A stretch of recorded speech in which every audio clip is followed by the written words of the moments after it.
जगह कार्य कर रहा है। अजमेर से पिछले दिनों में एक भाई उदयपुर के अंदर आए और मेरे साथ मिलकर बोले, मेरे को बहुत बेचैनी हो रही है। कहाँ है वो भाई?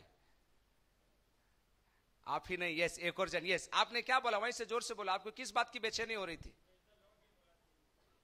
जोर से बोलो। ये 3 दिन से उदयपुर में रह रहे हो, मेरे को आके बोल रहे मेरे को बहुत बेचैनी हो रही है। मैंने बोला क्या बेचैनी हो रही है? 3 दिन से मैंने किसी को प्रेज द लॉर्ड नहीं बोला है। और उसके बाद वो यहाँ पर चर्च में प्रेज द लॉर्ड बोलने के लिए आए, लेकिन अभी अभी परमेश्वर ने ऐसा चमत्कार किया, इनके पास में ही एक विश्वास किया, घर निकल गया और अभी रोज प्रेज द लॉर्ड बोलते हैं कि नहीं बोलते हैं? कौन है आपके पड़ोसी जो पास में रहते हैं? वो दाढ़ी वाले बाबूजी। हालेलुया! आप इनके पास में प्रेज द लॉर्ड बोलते हैं कि नहीं बोलते हैं? ताली बजा के प्रभु को प्रेज द लॉर्ड बोलिए। प्रभु अच्छे अच्छे काम हर जगह कर रहा है। आमीन। एक सिंधी परिवार से आप हैं, लेकिन प्रेज द लॉर्ड बोलने की तमन्ना इनके दिल के अंदर इतनी है, प्रभु ने उनको विश्वासी पास में लाकर रख दिया। प्रभु सारी बातों को जानने वाला परमेश्वर है। कितने लोग जीवित है वे लोग प्रभु को धन्यवाद दे सकते हैं। How many are alive this morning and want to thank God that I am alive? आप जीवित हैं। हालेलुया बोलिए जोर से। ओके, मेरे साथ रोमियो की लिखी हुई पत्री 8वां अध्याय आप मेरे साथ निकालें। Turn with me to Romans chapter 8 and we will read verses 31 through 39. It's a very short word that the Lord has entrusted for the church this morning. We will listen and we will pray and we will wait on God and listen to what He has to speak to us. Romans 8 verses 31 to 39. Romeo की लिखी हुई पत्री 8वां अध्याय उसका 31 से लेकर 39 वचन तक। क्यों ना अपने स्थानों पर अपन खड़े हो जाएं, ये वचन अपन मिलकर पढ़ेंगे। और अगर आप स्क्रीन पर डिस्प्ले करेंगे बहुत मदद हमको मिलेगी। जिनके पास बाइबल नहीं है आप लोग स्क्रीन पर देखिए, लेकिन जिनके पास बाइबल है मिलकर ऊंची आवाज के साथ रोमियो की लिखी हुई पत्री 8वां अध्याय 31 से लेकर 39 तक अपन मिलकर पढ़ रहे हैं। सबको मिल गया? आयत मिल गई? खड़े हो गए आप लोग? चलिए मिलकर अपन पढ़े जोर से।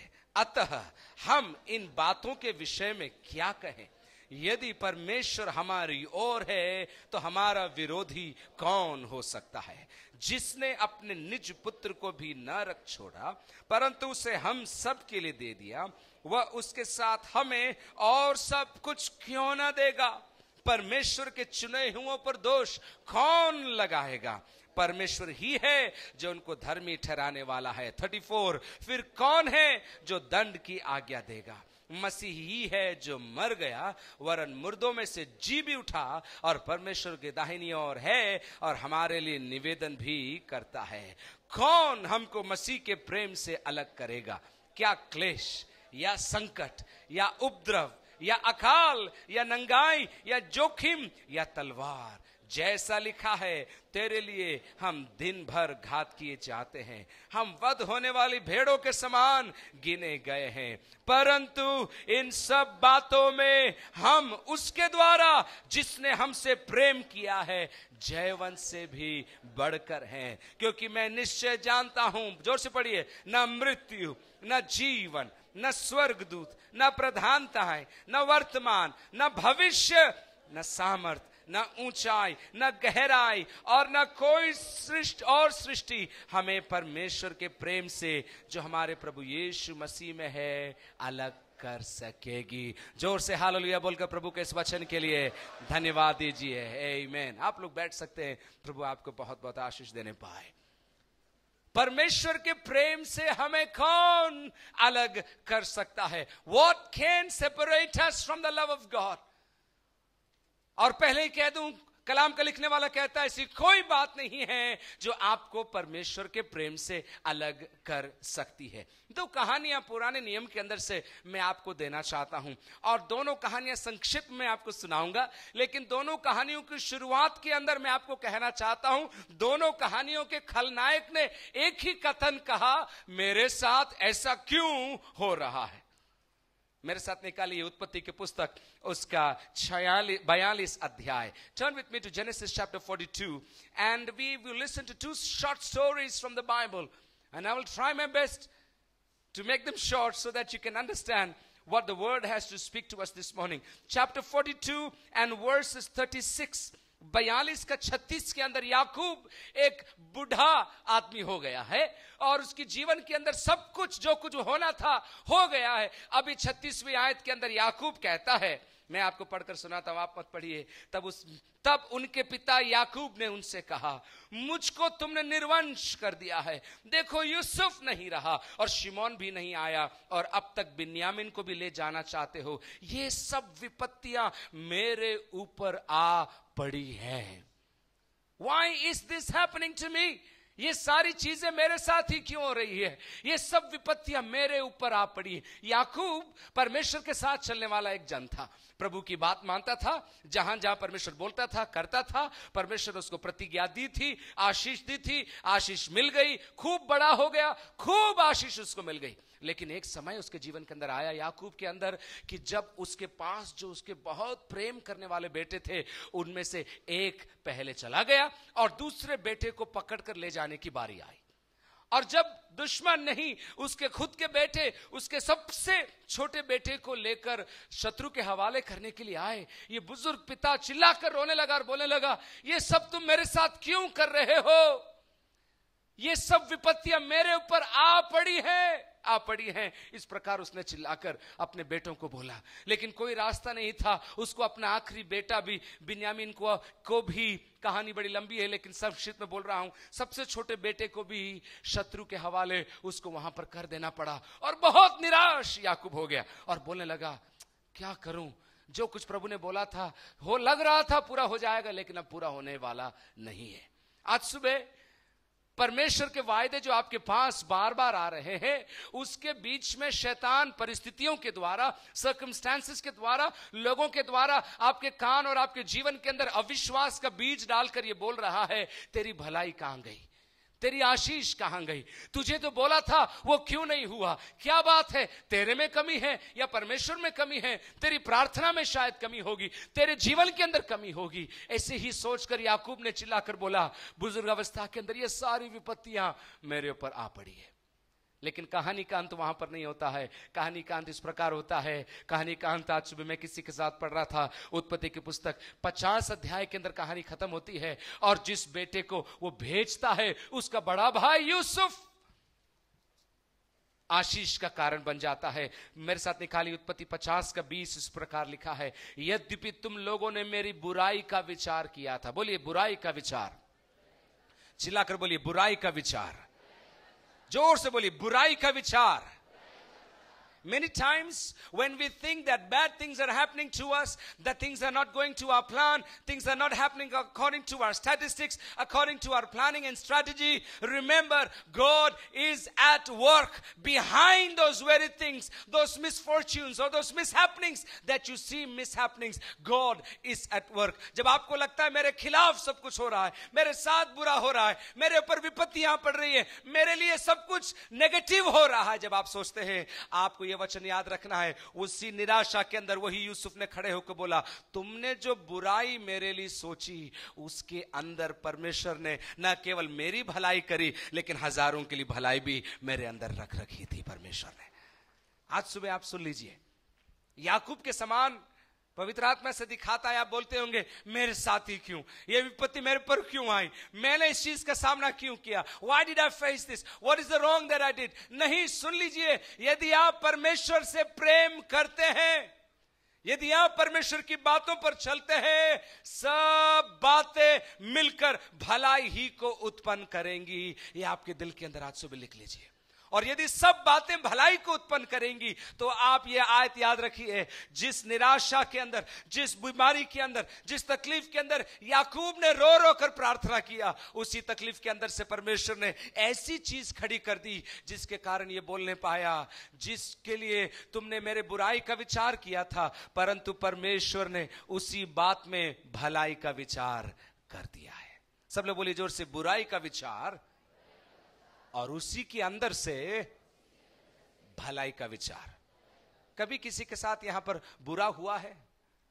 हाथ उठाकर कुछ लोगों को बुरा नहीं हुआ, अच्छा है, आप सुरक्षित रहिए। लेकिन प्रभु का वचन सिखाता है जब बुरा आपके साथ होता है, आपके खिलाफ होता है, परमेश्वर के अंदर इतनी ताकत है, उस बुराई के अंदर हाथ डालकर आपके लिए भलाई निकाल देता है और आपके लिए आशीष का मार्ग खोलकर वो खड़ा कर देता है। तो ये पहली कहानी खत्म।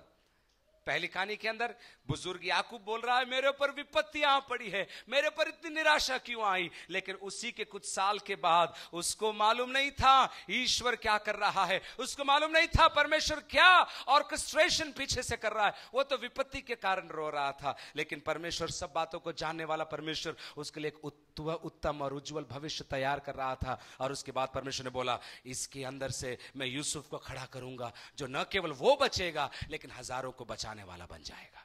आज सुबह अगर आप प्रार्थना का जवाब चाह रहे हैं, बहनें जो पीछे बैठी हैं दीवार के पास, यदि आप प्रार्थना का जवाब चाह रही हैं, प्रभु की आत्मा आपसे बोलता है बहन आपकी प्रार्थना का जवाब ही वो नहीं देगा, लेकिन आपको हजारों की प्रार्थना का जवाब वो बना देगा।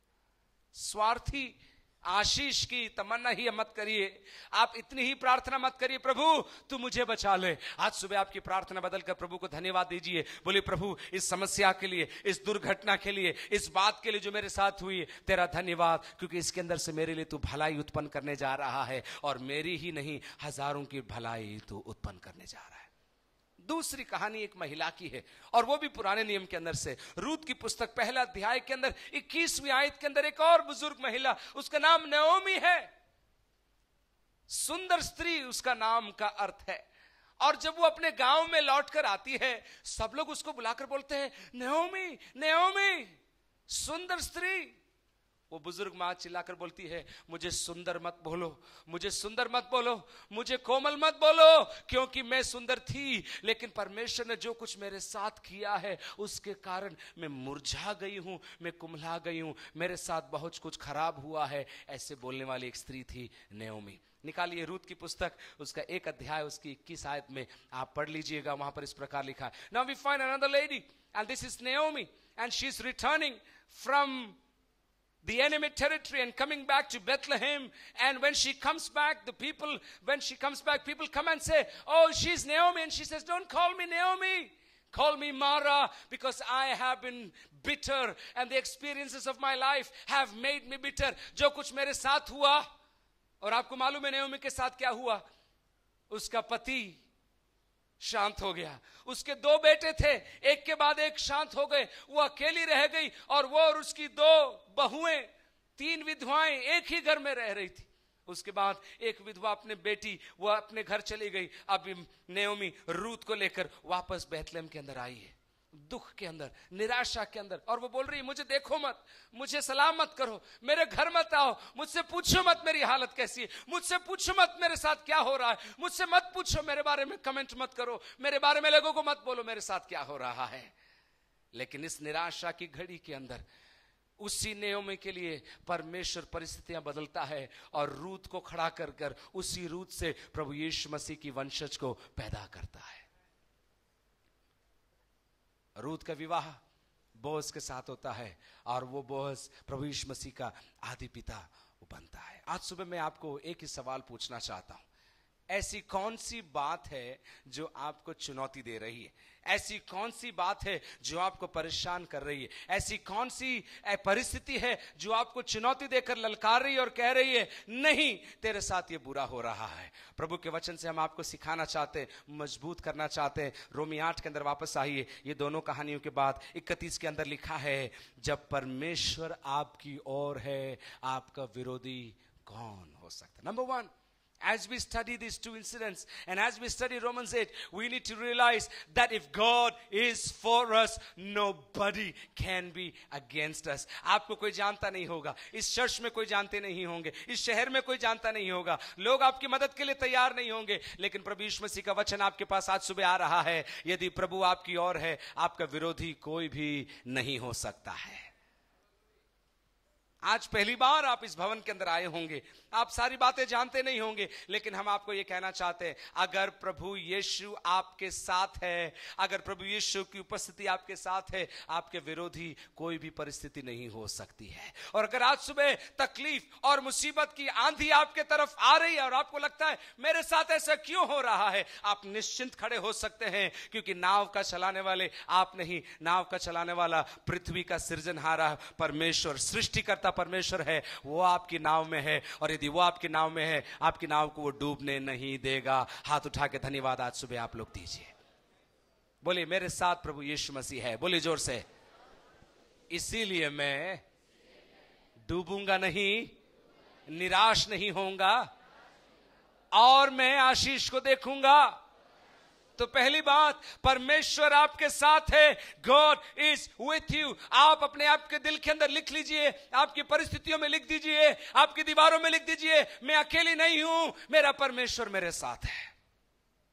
आपके ट्रांसफर के मामले में, आपके प्रमोशन के मामले में, आपके बच्चों के विवाह के मामले में, आपके घर के बनाने के मामले में, आपके भविष्य के मामले में आप अकेली नहीं हैं, आपका परमेश्वर आपके साथ है और उसकी योजनाएं आपकी लाभ ही की हैं, हानि की नहीं है। बाइबल की चिरपरिचित आयतों में से यिर्मयाह 29:11 है, तुम्हारे विचार जो मैं तुम्हारे लिए करता हूं, मेरे विचार जो मैं तुम्हारे लिए करता हूं, तुम्हारी हानि के लिए नहीं, तुम्हारे लाभ ही के लिए। पड़ोसी को जगा कर बोलिए, परमेश्वर जो विचार आपके लिए कर रहा है वो आपके लाभ के लिए है। बोलो, आपका फायदा ही होगा। मुंह खोल के बोलना, तभी उसको होगा।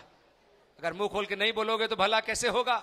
Come on, turn to somebody and say, what God is planning for you is for your benefit, is for your benefit, is for your good.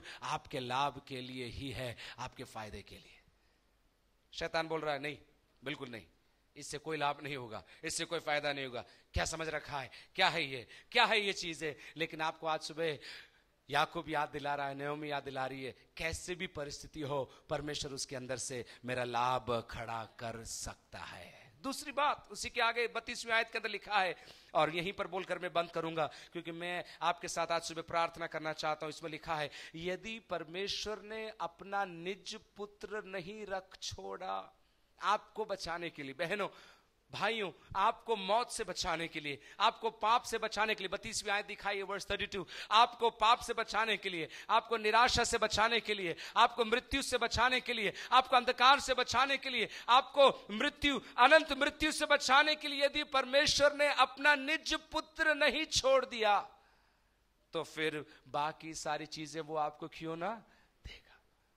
पुराना एक कहावत है, अगर एक आदमी हाथी दे सकता है तो उसके साथ हाथी को बांधने के लिए चेन भी जरूर वो आपको दे सकता है। आपको आशीष मिल गई, आपको आनंद जीवन मिल गया, पापों की क्षमा मिल गई, जो अशांति आपके अंदर थी उसको, अशांति को परमेश्वर ने शांति में बदल दिया। यदि उसने ये इतना बड़ा बलिदान आपके लिए कर दिया तो फिर बाकी सारी चीजें आपको क्यों ना देगा। दो सवाल आज सुबह प्रभु पूछ रहा है आपसे, यदि प्रभु आपके साथ है तो फिर आपके विरोधी कौन हो सकता? जोर से बोलिए, यदि प्रभु आपके साथ है तो आपका विरोधी, वापस बोलिए, यदि प्रभु आपके साथ है तो आपका विरोधी। मंत्री नहीं लिखा है, सरकार नहीं लिखा है, कलेक्टर नहीं लिखा है, रिश्तेदार नहीं लिखा है, चाचा मामा नहीं लिखा है, लिखा है यदि प्रभु आपके साथ है तो आपके विरोधी। जवाब क्या है? जोर से बोलिए, जवाब क्या है? चिल्लाकर बोलिए, जवाब क्या है? एक बार बोलिए, जवाब क्या है? दूसरा सवाल, यदि प्रभु ने अपना पुत्र दे दिया, आप क्या सोचते, पिता के दिल में दर्द नहीं हुआ होगा जब उसका पुत्र क्रूस पर लटक रहा था? जब उसका पुत्र क्रूस पर लटक कर उसके शरीर से, क्रूस से लहू बह रहा था, क्या पिता की भावनाएं क्या हो रही है आप सोचिए। लेकिन उसने सोचा, नहीं मेरे को इस भाई को बचाना है, नहीं मेरे को इस बहन को बचाना है, नहीं मेरे इस भाई को मृत्यु से बचाना है, और मेरे बेटे को कुर्बान होना पड़े तो भी मुझे इस बेटे को मेरे राज्य में लेकर आना है, इसलिए मेरे बेटे को मैं देने को तैयार हूं। यदि परमेश्वर ने अपना बेटा दे दिया तो बाकी सारी भलाई आपको क्यों ना देगा। और अगर ये सच बात है और अगर ये सच्चाई है कि परमेश्वर मेरे लिए भलाई ही करता है, पिछले दिनों के अंदर मैं बाइबल पढ़ रहा था, वहां पर एक जगह लिखा है परमेश्वर भला है और भलाई ही करता है।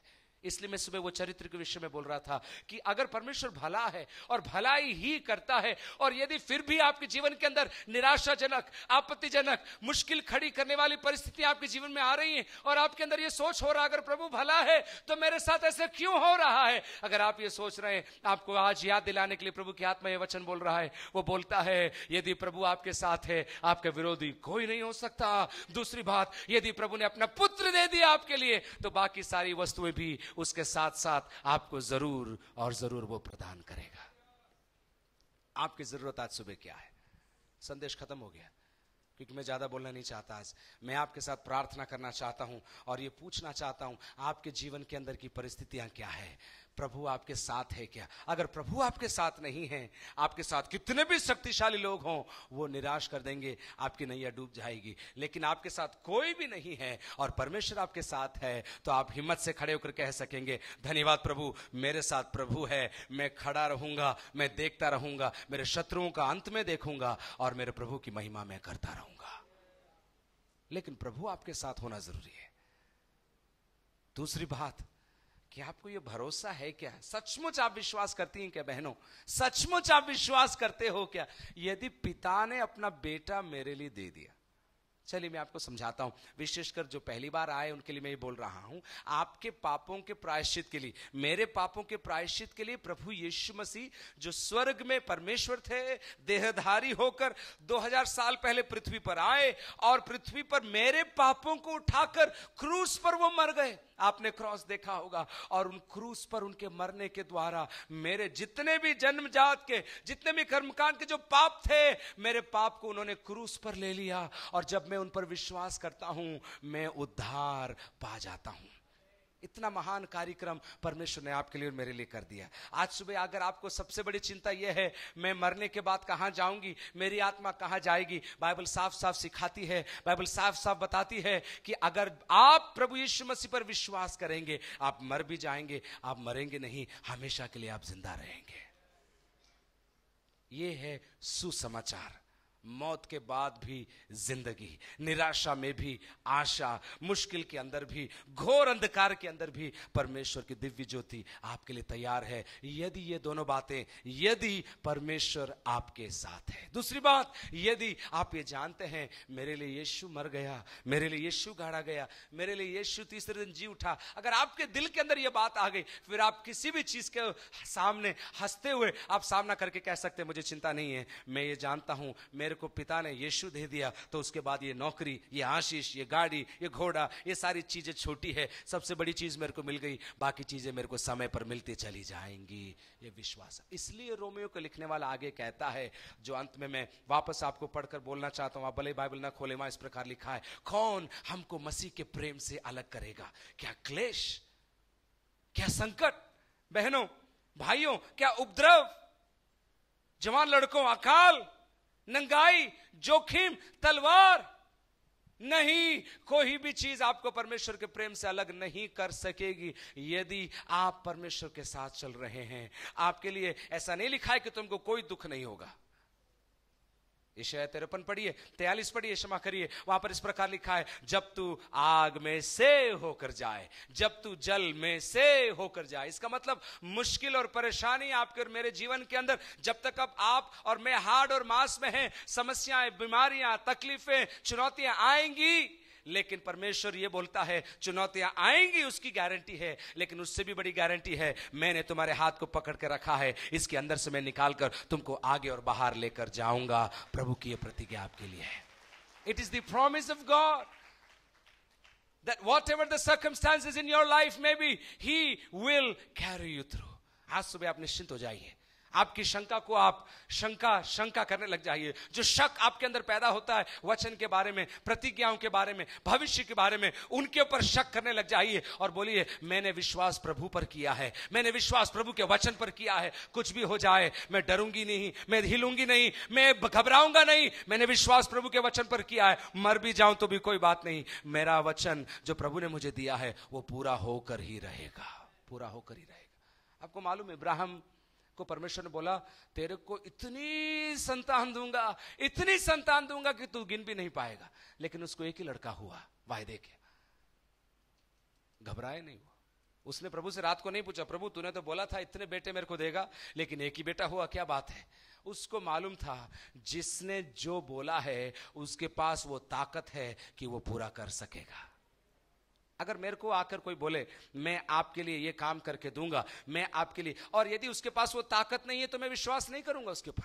लेकिन यदि उसके पास कोई ताकत है, वो किसी सरकारी काम का उसने मेरे को, चलो उसने वायदा किया है और वो सरकारी ऑफिस में काम करता है, तो मैं उस पर भरोसा कर सकता हूं कि वो मेरी मदद करेगा। लेकिन ये सरकारी ऑफिस नहीं है, परमेश्वर सरकारों का सरकार, राजाओं का राजा आज सुबह आपसे वायदा करके बोलता है, यदि मैं तेरे साथ हूं तेरा विरोधी कोई भी नहीं हो सकता। और यदि मैंने अपना बेटा तेरे लिए दे दिया तो उसके साथ बाकी सारी वस्तुएं मैं तुझे जरूर दूंगा, जरूर दूंगा, जरूर दूंगा।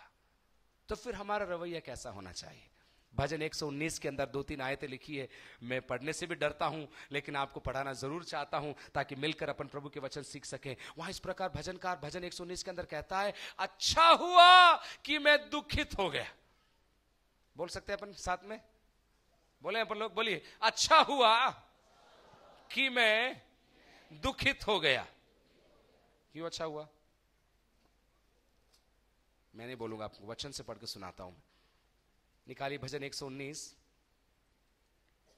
मिल गया मेरे को आयत जो मैं पढ़ रहा था। भजन 119 के 68 में लिखा है, तू भला है और भला करता भी है। उसको अंडरलाइन कर लीजिए। Psalm 119 verse 68, God is good and does good and only does good, only does good। लेकिन वो आयत का ध्यान आज सुबह हम नहीं लेना चाहते। उसके अलावा वहां पर 71 में लिखा है, मुझे जो दुख हुआ। भजन 119 का 71, Psalm 119 verse 71, मुझे जो दुख हुआ वो मेरे लिए भला ही हुआ है, जिससे मैं तेरी विधियों को सीख सकूं। और 75 में क्या लिखा है मालूम? और भी घाटी चढ़ रही है, हे यहोवा मैं जान गया कि तेरे नियम धर्ममय हैं और तूने अपने सच्चाई के अनुसार मुझे दुख दिया है। परमेश्वर दुख देगा क्या? मेरी बेटियों को कभी कभी मैं मीठी चूंटी भरता हूं। मेरे को कोई शौक नहीं है चूंटी भरने का, लेकिन वो मेरी बेटियां हैं, इसलिए जैसे गिटार ट्यून करते हैं वैसे अच्छी तरह ट्यून करता हूं मैं। इस हफ्ते में 2-3 बार ट्यून किया मैंने मेरे बेटियों को। ट्यून करने से क्या फायदा है? फायदा इतना ही है, अच्छा राग आता है, गाड़ी अच्छी चलती है। उसी प्रकार भजनकार यहां बोलता है, तूने मुझे दुख दिया है, मैं तेरा धन्यवाद करता हूं कि तू मुझे चलाता है और मैं तेरा खुद का हूं। ये मुझे एहसास हो जाता है कि मुझे कोई पकड़ने वाला भी है, मैं हर कहीं का नहीं हूं, मेरे प्रभु का ही मैं हूं। भला हुआ कि मुझे दुख हुआ और इसके कारण मैंने तेरी चितौनियों को सीख लिया। कोई धन्यवाद देना चाहता है अब आपके दुखों के लिए? कितने लोग? इसी हफ्ते हम एक घर में बात कर रहे थे, उन्होंने इस प्रकार बोला। क्या बोला? आप ही बोले। कहाँ है बहन? आप किसने बोला था? बहन प्रेमलता आई हैं आप आज सुबह? आप आके बोलो, क्या बोल रही थी आप हमको?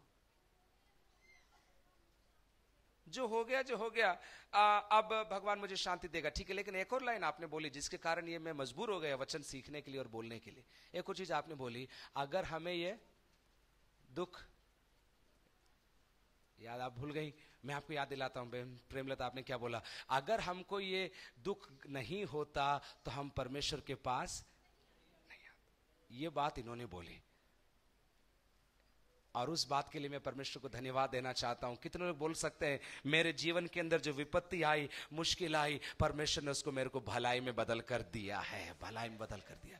कनक पॉल साहब से पूछिए, उनको ब्लड कैंसर था, लेकिन अब उनसे पूछिए, कैंसर घोषित हुए 4-5 साल हो गए, डॉक्टर बदल गई, दवाइयां बदल गई, साहब अभी भी लंबी रेस के घोड़े के रूप में प्रभु की महिमा कर रहे हैं। हम प्रभु को धन्यवाद देते। क्या है? आप बोलेंगे आपको ये हो गया था, ये हो गया। नहीं, ये बड़ी बात नहीं है। बड़ी बात ये है जो परमेश्वर ने बोला वो पूरा कर रहा है। कोई और है क्या जो गवाही देना चाहते हैं, मेरे साथ बुरा हुआ लेकिन प्रभु ने मेरी बीमारी को, मेरी चुनौती को परमेश्वर ने आशीष में बदल दिया? कोई है क्या? कोई है क्या? 2-3 मिनट के अंदर प्रभु को धन्यवाद देना चाहते हैं क्या? आप लोग सामने आकर बोलिए, मेरे लिए भला हुआ है, मेरे लिए अच्छा ही हुआ है। आप प्रभु को धन्यवाद दीजिए। पार सिंह जी जल्दी आकर बोलिए, क्या हुआ? पूरा मत बोलना, शॉर्ट में बोलना। मेरी मिसेज हमेशा बीमार रहती थी। हाँ। परंतु जब मैंने परमेश्वर